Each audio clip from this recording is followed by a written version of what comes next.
அனைவருக்கும் வணக்கம். மற்றும் ஒரு அதிர்வு நிகழ்ச்சியில் உங்கள் அனைவரையும் சந்திப்பதில் மகிழ்ச்சி அடைகின்றோம். இந்த வாரமும் அதிர்வு நிகழ்ச்சி சமகால அரசியல் விடயங்களோடு உங்களை சந்திக்க தயாராக இருக்கின்றது. குறிப்பாக இந்த நாட்களில் மிக அதிகமாக பேசப்படுகின்ற ஜனாதிபதி தேர்தல் தொடர்பாகவும் அதுபோல சமகாலத்தில் அதிகமாக பேசப்படுகின்ற சமூக விடயங்கள் பற்றியும் தெளிவுபடுத்தலை வழங்குவதற்காகவும் கேள்விகளை வழங்குவதற்காகவும் இந்த வார அதிர்வு நிகழ்ச்சியும் தயாராக இருக்கின்றது. என்னோடு இணைந்திருக்கின்றார் கேள்விகளை வழங்குவதற்காக MSM இர்ஃபான் அவர்கள். வணக்கம் இர்ஃபான்.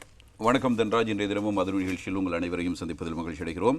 ஜனாதிபதி தேர்தல் ஒன்றை எதிர்நோக்கி இருக்கிற இந்த சூழ்நிலையில் சிறுபான்மை சமூகங்கள் எடுக்கப் போகிற தீர்மானம் என்ன, அதே நேரத்தில் ஒரு குறித்த வேட்பாளருக்கு ஆதரவு தெரிவித்து ஒவ்வொரு கட்சிகளும் எடுத்திருக்கிற தீர்மானங்கள் அதனோடு இணைந்ததாக அந்த தலைமைகள் இதற்காக கூறுகின்ற நியாயங்கள் என்ன என்பதை பற்றி தெரிந்து கொள்வதற்காக நாம் இன்றைய தினம் அதிர்வு நிகழ்ச்சியில் மிக முக்கியமான ஒரு அரசியல் பிரமுகரை, மக்கள் தலைவரை அழைத்திருக்கிறோம்.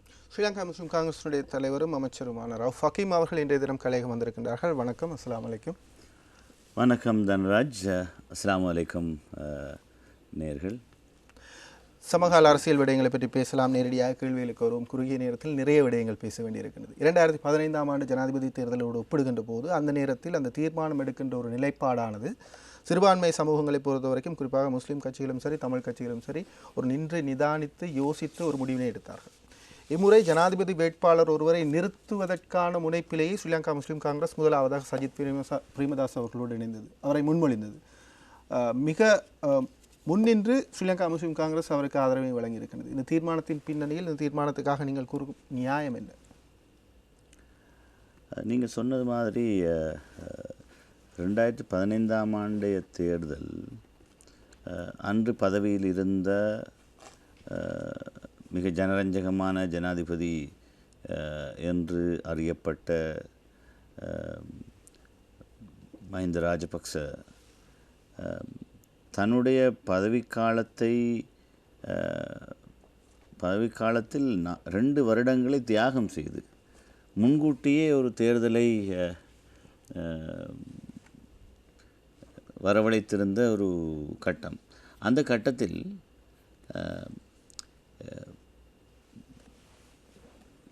அவருடைய ஆட்சியின் முக்கியஸ்தர்கள் எல்லோரும் சரியான ஒரு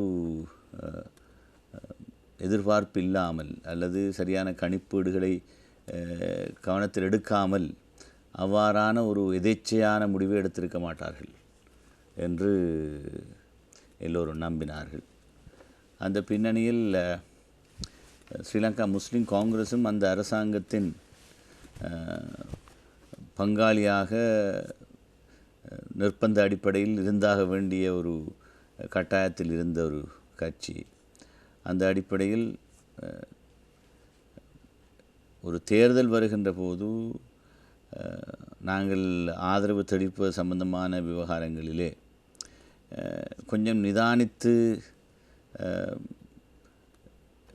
ஏற்பட போகின்ற எல்லா விளைவுகளையும் பற்றி சிந்தித்து முடிவெடுக்க வேண்டிய கடப்பாடு எங்களுக்கு இருந்தது. அது ஒரு புறத்தில் இருக்கத்தக்கதாக, மறுபுறத்தில் அந்த ஆட்சியில் இணைந்து கொள்வதற்கு நாங்கள் எடுத்த தீர்மானம் கூட கட்சிக்குள்ளே பிளவுகள் வந்துவிடக்கூடாது என்ற அடிப்படையில் கட்சியிலிருந்து யாரையும் காவு கொள்வதற்கு நாங்களாக இடமளித்து அதனால் கட்சி இருகூறாக பிரிந்துவிடும் என்கிற அபாயத்தில் இருந்து காப்பாற்றிக் கொள்வதற்கு எடுத்த ஒரு தற்காப்பு முயற்சி தான் அந்த அரசாங்கத்தில் நாங்கள் சேர்ந்தது என்பது குறித்து எல்லோருக்கும் தெளிவிருக்கிறது. அந்த அடிப்படையில் சேர்ந்ததே கட்சியை பாதுகாத்து கொள்வதற்கு அடுத்த ஜனாதிபதி தேர்தலில் நாங்கள் ஆதரவுக்கு எடுக்கின்ற முடிவும் மீண்டும் அதே ஆபத்தை எங்களுக்கு கொண்டு வந்து விடக்கூடாது என்ற காரணத்தினால் மிக பக்குவமாக கட்சியில் இருக்கிற எல்லோரும் யாரும் ஒருவரைத்தானும் காவு கொள்வதற்கு இடம் கொடுக்காமல் நாங்கள் எங்களுடைய தீர்மானத்தை எடுக்க வேண்டும் என்ற அடிப்படையில் கொஞ்சம் நிறைய நேரம் எடுத்து என்றால் அன்று நாங்கள் கிழக்கு மாகாணத்தில் ஆட்சியில் இருந்தோம். அதிலும் தனித்து கேட்டு பிறகு ஐக்கிய மக்கள் சுதந்திர கூட்டணி உடனோடு சேர்ந்து அதனுடைய அமைச்சு பதவிகள் 2ஐ நாங்கள் வகித்திருந்தோம். எங்களுக்கு முதலமைச்சர் பதவி தருவதான ஒரு உத்தரவாதமும் இருந்தது 2 வருடத்திற்கு பிற்பாடு. நாங்கள் எடுக்கின்ற முடிவினால் ஜனாதிபதி தேர்தலில்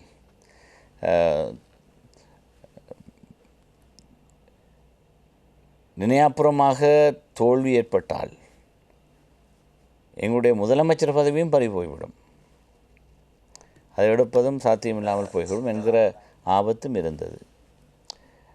இப்படியெல்லாம் பல விஷயங்களை சிந்திக்க வேண்டிய ஒரு கடப்பாடும், அதே நேரம் உறுப்பினர்கள் யாரையும் என்றால் இருக்கிற நெருக்கடியில் என்ன விலை கொடுத்தாது இந்த கட்சியை நோவிக்க வேண்டும் என்ற முயற்சியில் கட்டாயமாக இறங்குகிற, என்றால்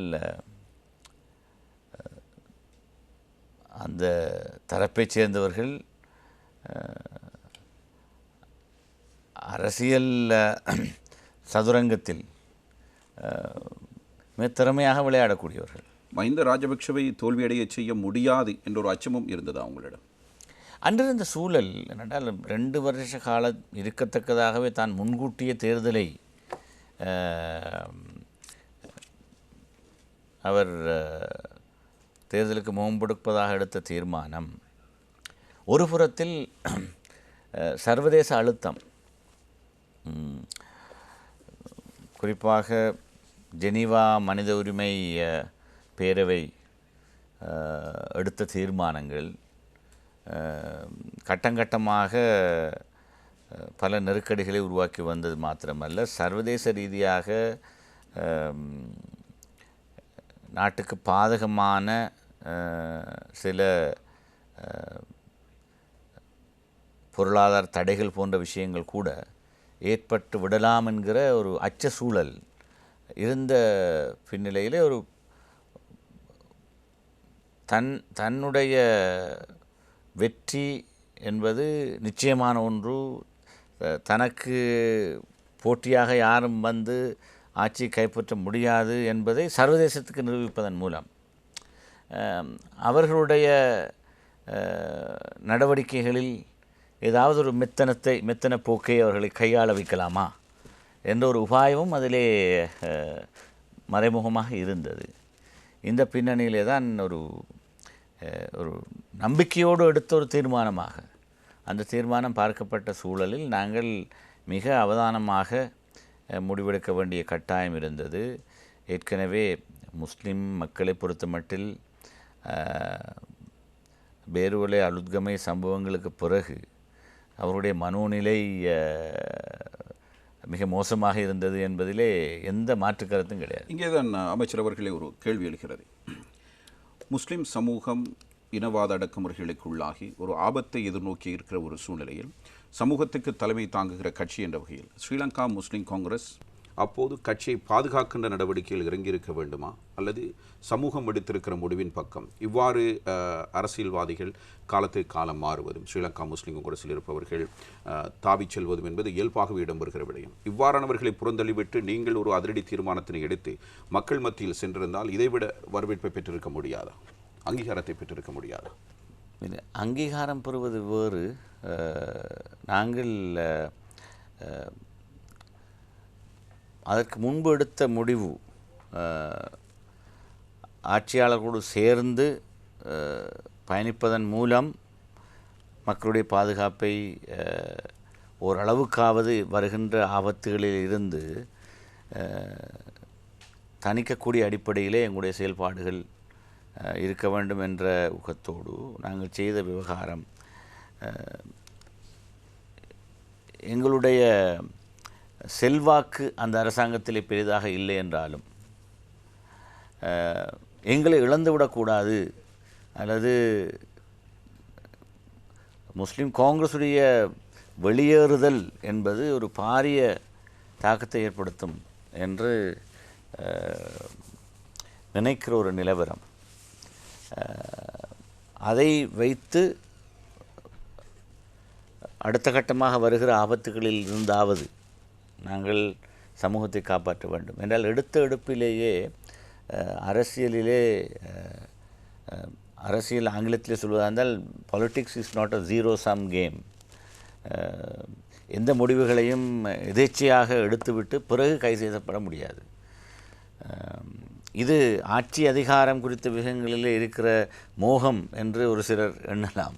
அப்படித்தான் வளமையாக இவர்கள் நினைத்தவாறெல்லாம் தங்களுக்கு அமைச்சு பதவி கிடைப்பதென்றால் அள்ளுப்பட்டு போய்விடும். அப்படி என்றால் இந்த சமூகத்துக்கு இருக்கின்ற கவசம் ஸ்ரீலங்கா முஸ்லீம் காங்கிரஸ் என்கிற எண்ணப்பாட்டிலே செயல்படுவோர் நாங்கள். அந்த கவசத்தை நாங்கள் பலமிழக்க செய்துவிட முடியாது. அதை கட்டங்கட்டமாக உறுப்பினர்களை காவு கொள்வதன் மூலம் அதை பலவீனப்படுத்துகின்ற முயற்சியில் எந்த தயக்கமும் இல்லாமல் செய்யக்கூடிய ஒரு தரப்போடு நாங்கள் சேர்ந்திருக்கிறோம் என்ற காரணத்தினால் இந்த விவகாரம் அதிலே எங்களுக்குள்ளே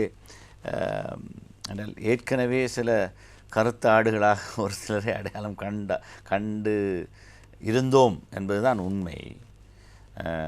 அது ஈற்றிலே சில விஷயங்கள் இல்லாரமாக இல்லாது விட்டாலும் சில கடுமையான நடவடிக்கைகளை நாங்கள் அடைந்த வெற்றியின் பின்னால் எடுக்க வேண்டி ஏற்பட்டது என்பதும் அதன் பின்னால் நடந்த விஷயம். இன்று நான் அனுபவிக்கிற நெருக்கடிகளும்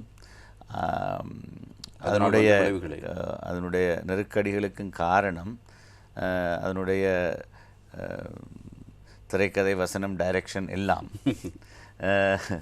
அந்த தரப்பில் ஒருவரால் தான் செய்யப்படுகிறது. நான் இங்கு பெயர் கொடுத்து சொல்ல வேண்டிய அவசியம் இல்லை, ஆனால் எனக்கு எல்லாம் தெரியும். அடுத்தது அமைச்சர் அவர்களே, 2015 ஸ்ரீலங்கா முஸ்லீம் காங்கிரஸும் சரி, அகில இலங்கை மக்கள் காங்கிரஸும் அவர்களுக்கு ஒரு நியாயப்பாடை முன்வைத்தாலும் மக்கள் காட்டிய வழியில் தலைவர்கள் சென்றார்கள். இப்போதைய நிலையில் ஒரு 4 ஆண்டுகளுக்கு பிறகு நாங்கள் தலைமைகள் ஒரு முடிவுக்கு வந்திருக்கிறோம், ஒரு வேட்பாளரை தேர்ந்தெடுக்கிறோம், நீங்கள் எங்கள் பின்னால் அணிதிரளுங்கள் என்றொரு கருத்தினை முன்வைக்கிறீர்கள், அல்லது அதற்கான ஆணையை மக்களிடம் கேட்கிறீர்கள். இந்த இரண்டுக்கும் இடையில் காணப்படுகிற வித்தியாசம் என்ன? இந்த நாட்டிலே ஜனாதிபதி தேர்தல் என்பது கட்சிகளுக்கு இடையிலான ஒரு தேர்தல் என்று மாத்திரம் கணிப்பிடப்படுவதில்லை. வேட்பாளர் யார், அவருடைய தகுதி தராதரம் என்ன, அவர் எப்படி இவ்வளவு தூரம் ஜனரஞ்சகமானவர், அவருடைய கொள்கை கோட்பாடுகள் என்ன என்பதோடு தொடர்புபட்ட விஷயம்தான் ஒரு ஜனாதிபதி தேர்தல் என்பது. முழு நாட்டிற்கும் நேரடியாக தெரிவு செய்யப்பட்ட ஒரு ஜனாதிபதி, ஒரு நாட்டின் அது உச்ச பதவி. அதை தெரிவு செய்கின்ற போது கட்சியை விடவும் இன்று நாங்கள் தெரிவு செய்திருக்கின்ற வேட்பாளர் என்னை பொறுத்த மட்டிலே கட்சிக்கு இருக்கிற செல்வாக்கை தன்னுடைய சொந்த ஆளுமையினால் கூட்டிக் கொள்ளக்கூடியவர். கட்சிக்கென்று பெரிதாக ஒரு 4.5 வருட காலம் ஆட்சி செய்துவிட்டு வழமையாகவே இந்த ஆன்டி எஸ்டாப்ளிஷ்மெண்ட் ஃபீலிங்ஸ் ஒன்று இருக்கிறது. அதாவது ஆட்சியில் இருக்கிற கட்சி சம்பந்தமான விரக்தி, குறைகள் பற்றி மக்கள் பேசுவது வழமையாக இருக்கிற விவகாரம். இவ்வாறான ஒரு சூழலில் அடுத்த தவணையை ஒரு தனிநபரில் நம்பித்தான் தேர்தலுக்கு போகணும் என்றால் இந்த தேர்தலை பலரும் அபிப்பிராயப்பட்டார்கள். அக்டோபர் 26ஆம் தேதி நடந்த அந்த அரசியல் யாப்பு சதி, எங்களுடைய தற்போதைய ஜனாதிபதி செய்த சதியினால் பிரதமர் பதவி நீக்கப்பட்டு ஆட்சி மாற்றி கொடுக்கப்பட்டு மஹிந்த ராஜபக்ஷ குழுவினரிடம் ஆட்சி ஒப்படைக்கப்பட்டு 52 நாட்கள் நாங்கள் வீதியில் இறங்கி போராடி நீதிமன்றத்தில் போராடி அடைந்த வெற்றி ஒரு பெரிய உற்சாகத்தை தந்தது. உற்சாகம் தோடு சேர்த்து உடனே பாராளுமன்ற தேர்தலுக்கு போயிருந்தால் என்ன என்றும் பலரும் சிந்தித்தார்கள். ஆனால் இந்த யாரும் பாராளுமன்ற தேர்தலுக்கு போவது அவ்வளவு சாத்தியமல்ல. என்றால் நாங்கள் இந்த மாவட்ட ரீதியாக ஒவ்வொரு பாராளுமன்ற உறுப்பினர்களும் தனிநபர் அரசியல் செல்வாக்கை வைத்து நாங்கள் போட்டியிடப் போகின்ற போது எங்களுடைய வெற்றி வாய்ப்புகள் இந்த ஆன்டி எஸ்டாப்ளிஷ்மெண்ட் ஃபீலிங்ஸ் இருக்கிற ஒரு நிலையில் நாங்கள் வென்றிருக்கிறோம். நாங்கள் அந்த நீதிமன்றத்திலே அடைந்த வெற்றிகள் என்பது ஒரு பெரிய உற்சாகத்தை கொடுத்தது கட்சி ஆதரவாளர்களுக்கு. ஆனால் அது வெற்றிக்கான சமிக்ஞையாக பார்க்கப்படவில்லை. எல்லோரும் நினைத்தது இல்லை. நாங்கள் அந்த நேரமே நான் எதிர்வு கூறியிருந்தேன். இந்த ஆட்சி மீண்டும் அமையப்பெற வேண்டுமாக இருந்தால் ஒரு தனிநபரின் செல்வாக்கில் வெற்றி பெறக்கூடிய ஒரு உபாயத்தை நாங்கள் கையாள வேணும். அதற்கு இருக்கின்ற நபராக அதனுடைய வேட்பாளராக நான் அந்த கட்டத்திலேயே அடையாளப்படுத்தி சஜித் பிரேமதாசவை வேட்பாளராக போடுவதற்கான தீர்மானத்தை எடுப்பது மூலம்தான் விரக்தியுற்றிருந்த ஐக்கிய தேசிய கட்சியின் பாராளுமன்ற உறுப்பினர்கள் மத்தியில் நாங்கள் அலரி மாளிகையிலே 2-3 நாட்களுக்கு ஒரு முறை கூடினோம். ஏனென்றால் எப்போதும் தலைகளை கணக்கெடுக்கிற ஒரு வேலை நடந்து கொண்டே இருந்தது. திடீரென்று ஒருவர் வருவார், இன்னும் 2 பேரை காணவில்லை. பிறகு அந்த 2 பேரும் வருவார்கள், இன்னும் மற்றவரை காணவில்லை. இப்படி ஒரு ஒரு ஒரு ஒரு பெரிய சிக்கல் இருந்து கொண்டிருந்தது. ஏனென்றால் ஆக்கள் என்ன தலைக்கு விலை பேசுகிற ஒரு காலம். என்னுடைய கட்சிக்கு நடந்த கதையை நீங்கள் பார்த்துருக்கிறீர்கள். நாங்கள் 7 பேரை வச்சுக்கிட்டு நாங்கள் பட்டப்பாடு எல்லாரையும் ஒரு ஹோட்டல் அறையில் போட்டு மூடிக்கொண்டு அந்த நேரத்திலும் என்ன அவங்களுக்கு அழுத்தம். அந்த நேரத்தில் உங்களுடைய கட்சியில் கருத்தாடுகள் இருந்தார்களா? கருத்த ஆடுகளாக யாரும் வருவதற்கு இடம் கொடுக்காமல் இருந்து கொள்வது தான். என்றால் எல்லோருக்கும் அவங்களுக்கு இருக்கிற கௌரவத்தை நாங்கள் பாதுகாக்க வேண்டும். என்றால் அழுத்தங்கள், ஆசை வார்த்தைகள், இவற்றிலே இதற்கு மோசம் போகிற நிலவரங்கள் என்பது குறித்து நாங்கள் கொஞ்சம் அவதானமாக இருக்க வேண்டும். சமூகம் சார்ந்த ஒரு கட்சியில், அதுவும் போராளிகளை கொண்டு உருவாக்கப்பட்டு கட்டமைக்கப்பட்ட ஒரு கட்சியில் இவ்வாறான கருத்தாடுகள் இருப்பது நியாயமா? இன்னல் அரசியல் என்பது இந்த மாமூல் அரசியலிலே எல்லாம் சாத்தியம். என்றால் ஒரு கொள்கை வார்ப்பில் அல்லது ஒரு ஸ்ட்ரிக்ட் கார்டர் பேஸ்ட் பார்ட்டி, ஒரு ஆளணி அடிப்படையில் அமைந்த ஒரு இயக்கமாக இதை வளர்க்க வேண்டும் என்று நாங்கள் அந்த எண்ணத்தோடு எங்களுடைய பயணத்தில் போனாலும் இந்த இந்த ஒவ்வொரு ஏன்னா இது எல்லா கட்சிகளுக்கும் இருக்கிற ஒரு பிரச்சனை. புதிய என்றால் ஒரு பாராளுமன்ற தேர்தல் வீதாசார தேர்தல் முறையில் நடக்கின்ற போது முன்னணியிலே விருப்பு வாக்கள் பட்டியலில் மேலிருந்து வரக்கூடிய நபர்களாக, அதாவது முழு மாவட்டத்திலும் செல்வாக்கு செலுத்தக்கூடிய ஒருவராக இருப்பதன் மூலம்தான் எங்களைப் போல தலைமைகளுக்கு அது பெரிய சவால் அல்ல. ஆனால் எல்லா பாராளுமன்ற உறுப்பினர்களும் அடுத்த பாராளுமன்ற தேர்தலில் தான் வெல்வதற்கான வியூகம் சம்பந்தமாக எந்த நேரமும் அது சம்பந்தமாக சிந்தனை இருக்கும். ஏன்னா அவற்றை பற்றிய ஒரு அனுமானத்தோடு அவர்களுக்கான அந்த நம்பிக்கையை ஊட்டுவது, தலைமை மற்றது கட்சி போராளிகளின் கட்டுப்பாடு. என்றால் இந்த கட்சி தலைமை உட்பட போராளிகளுக்கு பயப்படுவது, கட்சியின் அடிமட்ட தொண்டர்களுக்கு பயப்படுவது, என்ன தொண்டர்களுடைய சாபத்தை அடைந்து விட்டால் ஒன்றும் செய்ய முடியாது. எனவே ஏதாவது ஒரு காரண காரியத்தை கற்பித்து விட்டுத்தான் போதாண்டால் போக வேண்டும். அமைச்சர்கள் இப்போது சாதாரணமாக சமகால விடயங்களை பற்றி பேசுகின்ற போது உங்களுடைய பிரதிவாதிகளால் முன்வைக்கப்படுகின்ற குற்றச்சாட்டும் நாங்களும் சொல்லுகின்ற விடயம், நீங்கள் சஜித் பிரேமதாசவை ஆதரிக்க எடுத்த அந்த நியாயப்படுத்தல்களை நாங்கள் ஏற்றுக்கொள்கின்றோம். ஆனால் சமூகத்தின் சார்பாக எதுவும் கேட்கப்படவில்லை, சமூகத்துக்கான பாதுகாப்பு எதுவும் உறுதிமொழிகள் பெறப்படவில்லை, எந்த ஒரு பேரும் பேசலும் நடைபெறவில்லை, எழுந்தமானமாக நீங்கள் ஆதரவு தெரிவித்து விட்டீர்கள். இதுதான் பிரதானமாக பேசப்படுகின்ற முன்வைக்கப்படுகின்ற குற்றச்சாட்டு. இதுவரை பற்றிய விமர்சனங்களும் இருக்கின்றது, அவை பற்றி பார்க்கலாம். இவ்வாறான எதுவும் பேசப்பட்டதா? சமூகம் சார்பான பாதுகாப்புக்கு உத்தரவாதம் வழங்கப்பட்டதா? என்ன விடயங்கள் நீங்கள் முன்வைத்தீர்கள்? அப்படியான ஒரு நம்பிக்கை இல்லாமல் அவரை ஆதரிப்பதற்கு நாங்கள் தீர்மானம் எடுக்க முடியாது. ஏனென்றால் இளம் வேட்பாளர், 52 வயது. நான் நினைக்கிறேன் ஜனாதிபதி தேர்தல் வரலாற்றிலேயே இம்முறை வெற்றி பெறக்கூடிய ஒரு இளம் வேட்பாளர் அவராகத்தான் இருக்க வேண்டும். ஆட்சிக்கு வந்தால் குறைந்தபட்சம் 2-3 தவணைகள் ஆட்சியில் இருக்கக்கூடிய ஆளுமையுள்ள ஒருவராக அவர் நாங்கள் அடையாளப்படுத்துகிற போது அவருடைய நெருக்கமும் விசுவாசமும் என்பதை மூலதனமாக வைத்துத்தான் எதையும் நாங்கள் அடைய வேண்டும் என்றால் 3ஆம் உலக அரசியலில் இந்த விஷயங்கள் பிரதானமான விஷயங்கள் என்றால் நாங்கள் நான் யாருக்கும் கூடுதலாக ஜால்ரா போடுவதில்லை, யாரையும் கூடுதலாக போல் தள்ளி கொண்டு அவரோடு தொங்கிக் கொண்டு எல்லா இடங்களிலும் சுற்றி திரிகிற மூலம் சாதித்து கொள்ளலாம் என்பதை விடவும் எங்களுடைய கட்சியின் பலத்திலே தங்கி நின்று அந்த விஷயங்களை சாதித்துக் கொள்வதற்கும் அதே நேரம் ஒரு அளவுக்கு அந்யோன்ய விசுவாசம் நம்பிக்கை இவற்றின் மூலம் அதை மூலதனமாக வைத்து அடைகிற விஷயங்கள் தான் நிறைய சாத்தியப்பாடுகளை கொண்டு வரும். எங்களுடைய பரந்துபட்ட எங்களுடைய தேவைப்பாடுகளின் உண்மையான வரையறைகள் என்ன என்பதை பற்றிய ஒரு தெளிவான விளக்கத்தை நான் முன்கூட்டியே அவருடன் கதைத்து வந்திருக்கிறேன். சந்தர்ப்பம் கிடைக்கின்ற பொழுதெல்லாம் முஸ்லிம் சமூகத்தின் அபிமானத்தை வென்று கொள்வதற்கான அணுகுமுறைகள்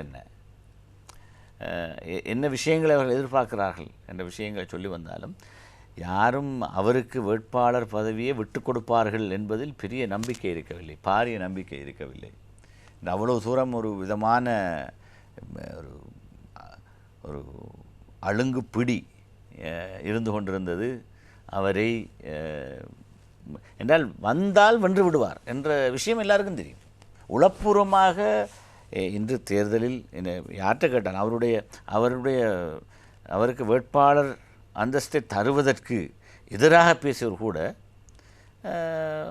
உளப்பூர்வமாக ஏற்றுக்கொள்கிறார்கள். இவர் இல்லை என்றால் இந்த வெற்றி வாய்ப்பு வந்திருக்காது என்பது இப்போது அவர்களுக்கு தெளிவாக தெரிகிறது. எங்களிடம் நல்லதொரு